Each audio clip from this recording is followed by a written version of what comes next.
Саламатсыздарбы урматтуу ата-энелер. Сизге үмүтсүздүк, айла кеткен жана баары бир болуп калган абалда турган адам менен сүйлөшүүгө туура келди беле? Балким бул сиздин жакындарыңыздын, балдарыңыздын, досторуңуздун же тааныштарыңыздын ичинен бирөө болгондур. Же жөн гана көчөдө сиз жолуктуруп калган адам болгондур. Эстеп көрүңүздөрчү, сиздер менен сүйлөшүп жатканда ал адам кандай сезимдерди башынан өткөрдү? Сиздер өспүрүмдөр арасындагы суицидтер тууралуу уктуңуздар беле? Өспүрүмдөр арасындагы суицидтердин көп кездешкен себептери кайсылар? Биз бүгүн ушул тууралуу сүйлөшөбүз. Суицид өзүн өзү атайлап өлүмгө алып келүүчү, өз жанын кыюу, зыян келтирүү. Суицидалдык жүрүм-турум бул суицидалдык активдүүлүк, ойлор, ниеттенүүлөр, айта берүү, коркутуулар, аракеттер, кол салуу көрүнүштөрү. Жаштардын суицидалдык жүрүм-турумдун негизинде жаткан көп кездешкен көйгөйлөрү, ата-энелер менен өз ара мамилелердеги кыйынчылыктар, достор менен болгон көйгөйлөр жана социалдык обочолонуу болуп саналат. Өспүрүм суицидинин психологиялык мааниси жардам суроо, өзүнүн азап чегүүлөрүнө көңүл бурдурууга умтулуу. Өспүрүмдө чындап өлүмдү каалоо жок. Өлүм узакка созулган уйку, машакаттардан эс алуу, башка дүйнөгө баруу ыкмасы түрүндө элестейт. Ошондой эле ал кордоочуларды жазалоо каражаты катары көрүнөт. Суицидалдык жүрүм-турумдун төмөнкү түрлөрүн айырмалашат. Көрсөтмөлүү суицидалдык жүрүм-турум. Ушул типтеги суицидалдык жүрүм-турумдун негизинде өспүрүмдүн өзүнүн көйгөйлөрүнө көңүл бурдурууга, ага жашоодогу кырдаалдарды жеңүү кандай кыйын экендигин көрсөтүүгө умтулуусу жатат. Бул өзүнчө бир жардам сурап өтүнүү. Адатта көрсөтмөлүү суицидалдык аракеттер өзүнө реалдуу зыян келтирүү же өз жанын кыюу максатында эмес, тегерегиндегилерди коркутуу, аларды өспүрүмдүн көйгөйлөрүнүн үстүнөн ойлонууга, өздөрүнүн ага карата жасаган адилетсиз мамилелерин мойнуга алуусун мажбурлоо максатында жасалат.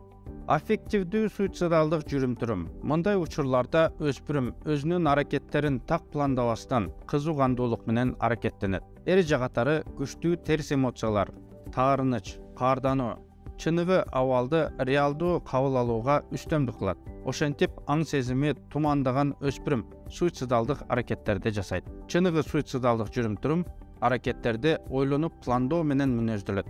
Өспүрүм суицидалдык аракеттерди жасоого даярданат. Суицидалдык жүрүм-турумдун ушундай түрүндө өспүрүмдөр көбүнчө жакындарына жана досторуна даректелген каттарды жазып калтырышат. Алар катта бардыгы менен коштошот жана өзүнүн аракеттеринин себебин түшүндүрөт.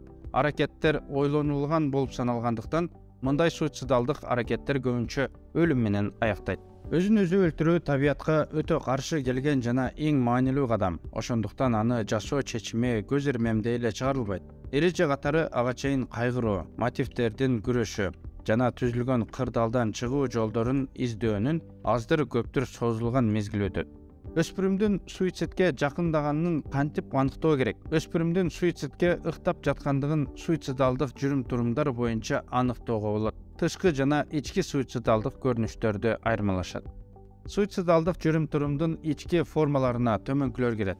Суицидалдык ойлор, өлүм темасындагы кыялдануулар, уктап калуу жана ойгонбоо. Эгерде мен бир нерсе болсом, анан өлүп калсам. Суицидалдык идеялар өзүн өзү өлтүрүү ыкмаларын ойлонуу, анын каражаттарын жана убактысын тандоо. Суицидалдык ниеттенүүлөр идеяга эрк компоненти кошулат. Адам аракетке ниеттенет. Суицидалдык жүрүм-турумдун тышкы формаларына төмөнкүлөр кирет. Суицидалдык аракеттер өз жанын кыюуга багытталган өлүм менен аяктабай калган максаттуу жүрүм-турум актылары. Жыйынтыкталган суицид адамдын өлүмү менен аяктаган аракеттер. Суицидке баарынан кимдер көбүрөөк барышат? Адамдар ортосундагы мамилелери бузулган, жалгыз жүргөн жаштар. Алкоголь же баңгизаттык кыянаттык менен пайдалануучу, девианттык же кылмыштуу жүрүм-туруму менен айырмаланган, анын ичинде физикалык зомбулукту камтыган адамдар. Өзүн өзгөчө сындагандар. Узакка созулган депрессиялык абалдагылар. Жакында эле башынан өткөргөн кемсинтүүдөн же кайгылуу оор жоготуудан жапа чегип жаткан адамдар. Жашоодо күткөн ийгиликтеринин жана реалдуу жетишкендиктеринин ортосундагы дал келбөөчүлүктөрдөн улам. Фрустрацияланган өспүрүмдөр, анын ичинде алардын ийгиликтери ата-энелери тарабынан барталбай же четке кагылып же бааланбай жатканда. оорулардан жабыркаган же тегерегиндегилер таштап кеткен адамдар. Суицидалдык ниеттенүүлөрдү тастыктоо үчүн адистерге психолог жана психиатрга кайрылган жакшы. Жакындары, достору, классташтары тараптан колдоонун болушу өзүн өзү өлтүрүүнүн алдын алууга түрткү бериши мүмкүн.